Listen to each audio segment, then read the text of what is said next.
Here to present you with some informations about this book. One of the really interesting book that I came so far, Autobiography of a Yogi by Paramhansa Yogananda, one of the well-known spiritual figure in the world.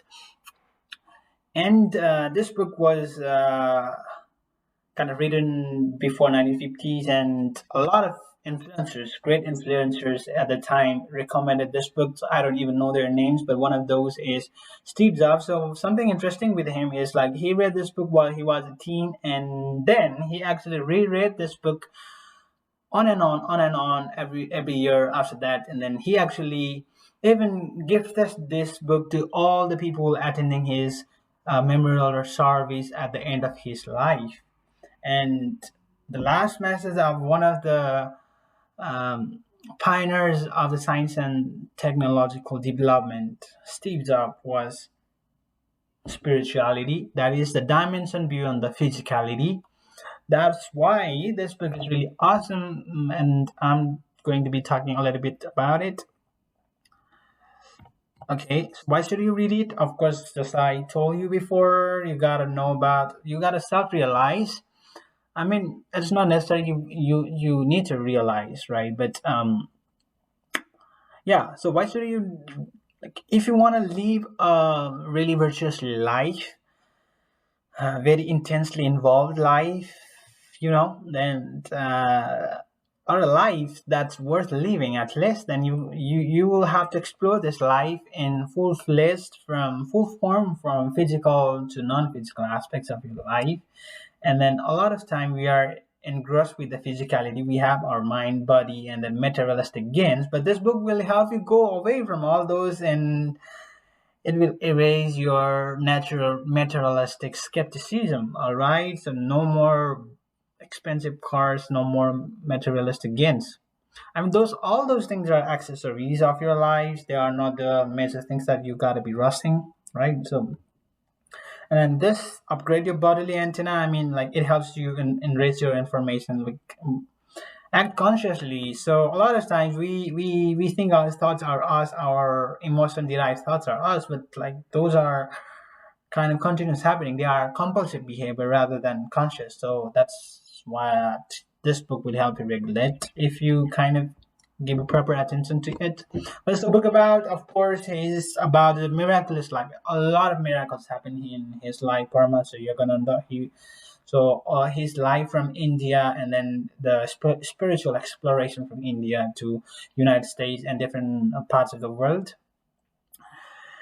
Encounter with okay, so a lot of spiritual figures with East and West. So that's really interesting. I mean, that might not sound as interesting to many other people, but you know, this book has way more than that. Way more than that. And introduction. Okay, the third point: Guru disciple conversations revealing the ground reality for our virtuous living, and then yep, a lot of conversation between Paramhansa Yogananda and his guru Sri Yukteswar. Like they talk, like they help you understand your life a lot. That just help you understand. That helps Steve to understand. So maybe it will help. And Science of Kriya Yoga, I don't want to talk pretty much about it because it's really intense thing that even I don't have a lot of information about. But if you are like very adventurous, you want to search, know more about it, you do it, right? Okay, there. All if you don't have time to read the entire book, what I suggest is three enlightening chapters. I felt, and then these are my handpicked chapters. I really love those chapters, man.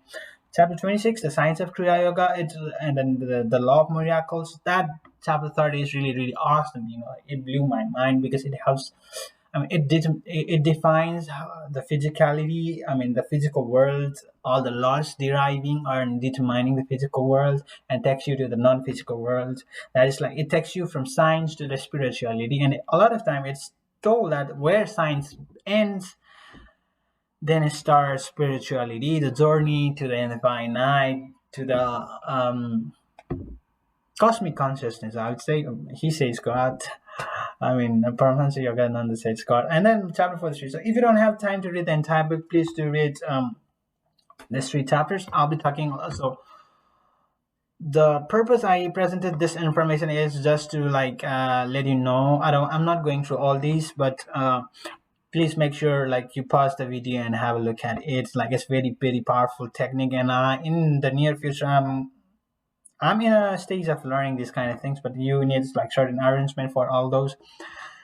Please have a look at it. But like remember, if you're sitting with your spine kind of not erect, then better you do that because it helps a lot. And then that's one thing I kind of am working on after reading this book, Law of Miracles. So eye-opening description of laws operating. Those descriptions really opened my eyes. It helped me understand the physical world laws. So okay, it says what? The physical world operates under one fundamental law of Maya. It says which is cosmic illusion, so relativity and duality. That means like everything in the physical world is kind of divided by positive and negative, plus and minus. Like instead of being in the dual, like I mean, if it's plus, even an atom, the fundamental particle is in a state of duality, like by the protons and electrons, and in our life, happiness, sadness, and starting and end, and even in electricity, like plus and minus, positive and negative charges, and even Earth itself is a magnet, right? And then even the programs that you write for the computers, like 0 and 1, which is on and off, right? So everything in the physical world is kind of within the duality that is like. So it says the entire physical world is in the inexorable polarity. That's what. Okay, that's really interesting because I mean that was always there, but I didn't realize it that way. I didn't think it that way. And then it says no law of physics, chemistry, or any other science is ever found free from inherent opposite or contrasted principles. This is kind of interesting. We can have a long talk on it, so I don't want to. But we can really have long talk on that, guys. Physical science then cannot formulate laws outside of Maya. So it's kind of taking you towards the limitation of the physical science, which is kind of challenging because I am a student of science, and then a lot of people value science, and it's talking about the limitations of science, and then it kind of challenging to us, but it's kind of we can be really really thoughtful about it, and then it's true, admire it, and I mean accept it, and then work accordingly. Maybe all other things. Okay, science thus remains in a perpetual flux, unable to reach finality, fit indeed to formulate. Oh God, I wanted to make this very very short presentation, but it's taking a lot of time. So it says science is always going to be in a perpetual flux. Like we'll be exploring different already existing things within the cosmos, but we'll not be able to find the source of the life, like source of the existence, which is okay. And this fourth point right here, the majestic manifestation of gravitation and electricity have become known, but what gravitation and electricity are no more to known. Like I know, like we don't know pretty much about gravity, but the second one, the electricity, like we know pretty much about it. So, but like if there's any physicist, then please comment down, and maybe we could have a more discussion or more insightful talk on that. And then, okay, and now he comes to the he shifts from describing the law operating within the physical dimension to the law operating in a non-physical dimension. That is miracles, magics happening, and then so please read this first line. That's really awesome. I don't want to talk because it's going to take a lot of time for me because I don't want to make this presentation pretty long. But if you guys want to have a more talk in it, we can definitely have a good conversation, maybe in the Twitter or somewhere.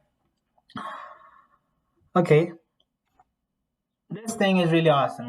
Please have a look at it. Like, so it's really really awesome. It's real G.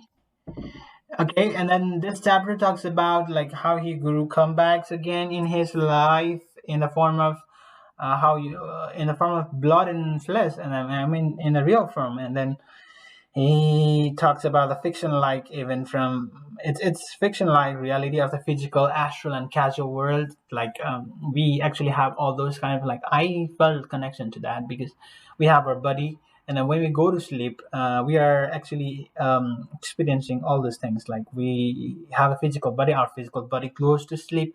Our subtle body or our mind is kind of still operating, but we don't have a lot of awareness about it, and then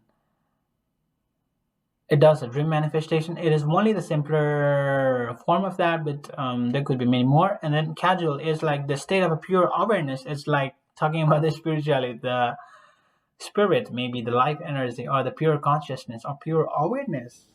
Well, that was pretty much about the presentation. I'm sure I could definitely help you get something or like a lot of things out of this book. Uh, but at the same time, it is the real truth that the divine knowledge that you get out of that book can't be described within few slides and within few minutes. And I would love to hear what you think about the presentation and about the book in the comment section. So yep, that was all about it. Thank you for your time.